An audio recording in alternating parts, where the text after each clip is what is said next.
आप पाए जी कुछ और कल ही कल प्रोग्राम बना तो कल ही कल चले आए सर हम। चलो जी। बहुत अच्छा है, भाग्य उदय हुआ आपका जो आप आ गए। इससे पहले मैंने गुरुजी को स्वप्न में कई बार देखा है, दर्शन हुए हैं गुरुजी के। बिल्कुल, वो तो आस्था की बात है। जी।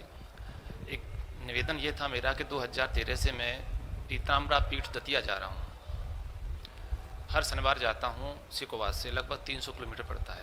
दतिया जी दतिया माँ बगुलामुखी के दर्शन करने। माँ के दरबार जाते। जी माँ के दरबार जाता हूँ। वहाँ दीक्षा मुझे नहीं मिली तो गुरुजी के एक शिष्य थे, इनकी उम्र 93 साल है करीब। उन्होंने मुझे दीक्षा दी और दीक्षा में मुझे, मैं आपसे तो शेयर कर ही सकता हूँ, 36 अक्षरी मंत्र दिया था। 36 अक्षरी मंत्र दिया था माँ बगुलामुखी का। 36 अक्षरी मैं उस मंत्र का जप करता हूँ। जिन समस्याओं को लेके गया था, लेकिन दिल सुकून में तो रहता है, लेकिन वो समस्या कटती नहीं है। जब पाठ करना शुरू करता हूँ तो बहुत तेज़ी से उबासियाँ आती हैं और सवारी आती है। मैंने इस बीच में कई अभिषेक भी किए अपनी समस्याओं काटने के लिए भोले बाबा जी के। सोरों हमारे यहाँ एक बहुत प्रसिद्ध जगह है जमुना जी किनारे, और ईश्वरा महादेव में भी अभिषेक करके आया हूँ मैं। इन सब के चलते हुए ये हाजिरी बराबर आती रही, मेरी समस्याएं कोई कटी नहीं, यथास्थिति रही। जब भी अभिषेक करने जाता हूँ बाबा जी का तो माँ बगुलामुखी को साथ ले जाता हूँ, वो बिल्कुल साथ जाती हैं, मेरे शरीर पर हावी होकर के जाती हैं पूरी तरीके से। जब जाता हूँ, जो अभिषेक करने के लिए आते हैं जितने ब्राह्मण लोग देव जो होते हैं, वो कहते हैं कि ऐसा अभिषेक मैंने कभी देखा नहीं, जैसा कि मुझे अनुभूति यहाँ होती है अभिषेक करने में। आज मेरी समस्याएं वहीं की वहीं हैं। जब समस्याएं नहीं कटी तो माँ धूमवती माई भी वहाँ विराजमान हैं, जिन्हें स्वामी जी लेके आए थे महाकाल से। धूमवती माई का मैंने भोग लगाना शुरू किया, उनकी पेशी भी आना शुरू हो गई। जब नवचंडी कराता हूँ तो उनकी पेशी बहुत विकट तरीके से आती है, ये दिल बाहर निकल के आ जाता है सीने से। लेकिन मेरी समस्याएं आज भी वहीं की वहीं हैं। इन सब के चलते हुए भी मैं आर्थिक स्थिति में बहुत ज़्यादा डगमगा गया। ये स्थिति इसलिए शुरू हुई थी कि मेरे घर पर जब फादर ने लिया था तो एक कब्र आ गई थी उसमें। उस कब्र का आधा हिस्सा हमारे घर में था, आधा पड़ोस में हिस्से में था। तो वो आज भी पत्थर, बहुत भारी भारी पत्थर हमारे छत पे गिरते हैं, ईंटें ही बरसती हैं। घर की दीवारें चटक गई हैं, पीओपी पुट्टी सब झड़ गिरने लगी है, लेकिन पत्थर आज भी बंद नहीं हुए। जब माँ की आराधना करता हूँ, जब कर रहा होता हूँ, तो मैं कहता हूँ माँ यदि ये पत्थर मेरे समय ऐसे मारता रहेगा छत से, मैं आपका पाठ करना छोड़ दूंगा। उस वक्त तक वो सब शांत रहता है, लेकिन उसके बाद फिर दोबारा से वही शुरू हो जाता है। बाहर से आए हुए लोग भी इस बात को जानते हैं कि यहाँ पत्थर मारे जा रहे हैं।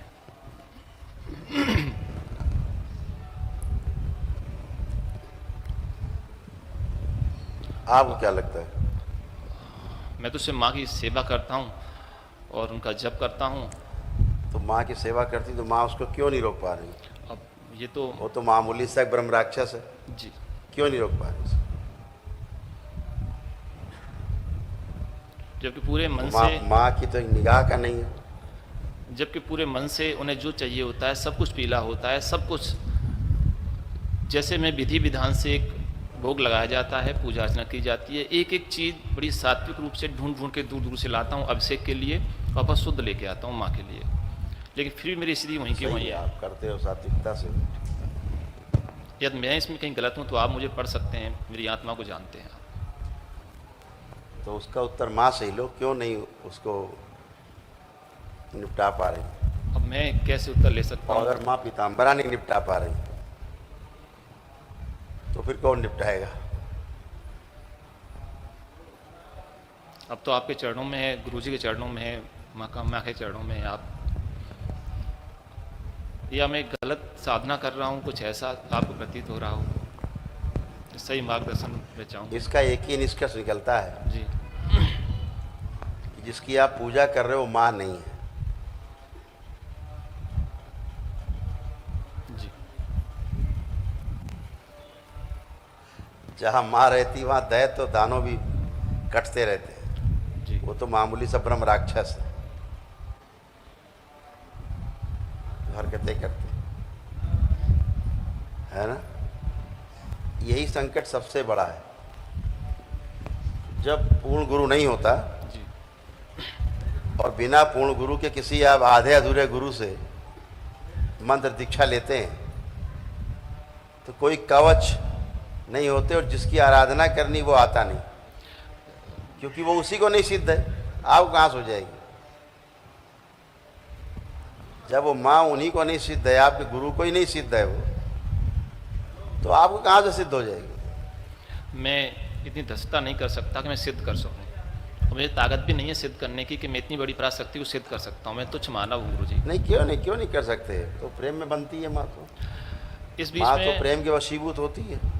मैं बिल्कुल विधि विधान से आसन पवित्रीकरण आचमन शिखा बंधन, उसके बाद माँ सरस्वती का एक माला पूरी, और फिर इसके बाद गणपति का और बटुक भैरव जी का, और हम तो यहाँ देख रहे हैं कि शंकराचार्य लोग लदे बैठे हैं ऊपर तक।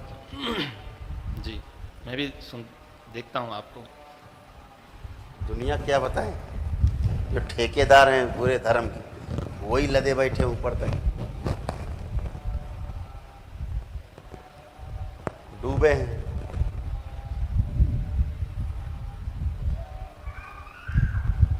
भारी संकट, सनातन धर्म के ऊपर भारी संकट, ढोंगियों की भरमार है, खूब भरमार है। कोई बात नहीं, आप आंखें बंद करो।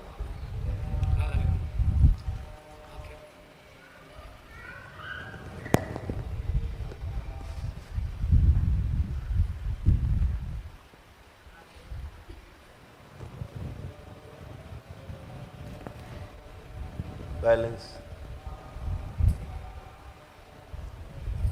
जितने ब्रह्म राक्षस हैं सब मूर्छित कर दिए जाएं। ओम शिव। सब मूर्छित करके खींच के नीचे बांध दिया जाए कटीले तारों से। ओम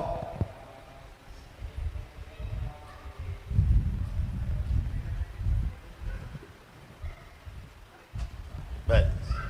3 बार बोलिए ओम नमः शिवाय। ओम नमः शिवाय, ओम नमः शिवाय, ओम नमः शिवाय। बैलेंस। आँख खोलिए। ओम नमः शिवाय, ओम नमः शिवाय, ओम नमः शिवाय। दरबार के नियम पालन करो, सब मैदान साफ हो जाए। ठीक एक है, विनती थी गुरु जी, 2 मिनट लूँगा, बहुत धन्यवाद। बताओ। मैं जो आराधना कर रहा था वो माता की आराधना नहीं थी क्या? वो आप जब पहुंचेंगे आखिरी स्टेज पता लग जाएगा। तो जो आपको खुद ही पता लग जाएगा। जो पेशी आ रही थी वो किसकी थी फिर? कह तो रहे हैं, माता पेशी नहीं लेती, ध्यान रखिए। माता कभी किसी शरीर में नहीं आ सकती, इतनी ताकत ही नहीं हमें ध्यान रखिए। झेलने की। मैं जो कह रहा हूं उसको सुनिए। माँ कभी भी किसी भी शरीर में नहीं आ सकती, सीधे फट जाएगा शरीर, टुकड़े नहीं मिलने कहाँ चले गए। ठीक, माँ के आने के लिए पहले कोई एक दिव्य शक्ति चाहिए होगी जो पहले वो प्रवेश करे, पहले वही आपका शरीर उसको पहले संभाल ले, उस शरीर को, उस जीवन को संभाल ले जिसके द्वारा माँ बात करेगी।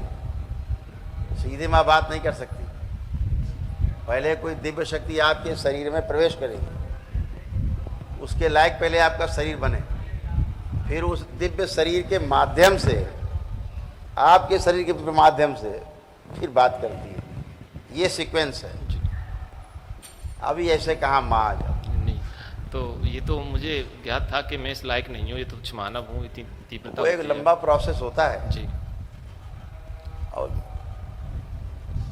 इसके चलते चलते गुरुजी मैं बहुत ज़्यादा घाटे में भी चला गया हूँ। जैसे किसी में भूत प्रेत हो या पितृ हो और माँ आना चाहे, बात करना चाहे, नहीं आ सकती। उसके माँ सीधे शरीर में नहीं आ सकती, माँ भी किसी दिव्य शक्ति के माध्यम से में आएगी, फिर वो दिव्य शक्ति आपके शरीर में हो, फिर आपके इस स्थूल शरीर से बात होता है। यानी 3 स्टेज हो गए, आपका शरीर, एक बीच में दिव्य शक्ति, फिर माँ।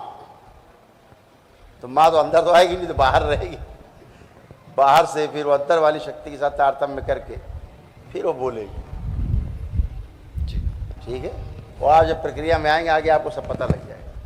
गुरुजी कुछ अब ये सब ढोंगी जितना हल्ला मारते हैं ना, हल्ला मारते हैं ना, चिंता न करो, अच्छे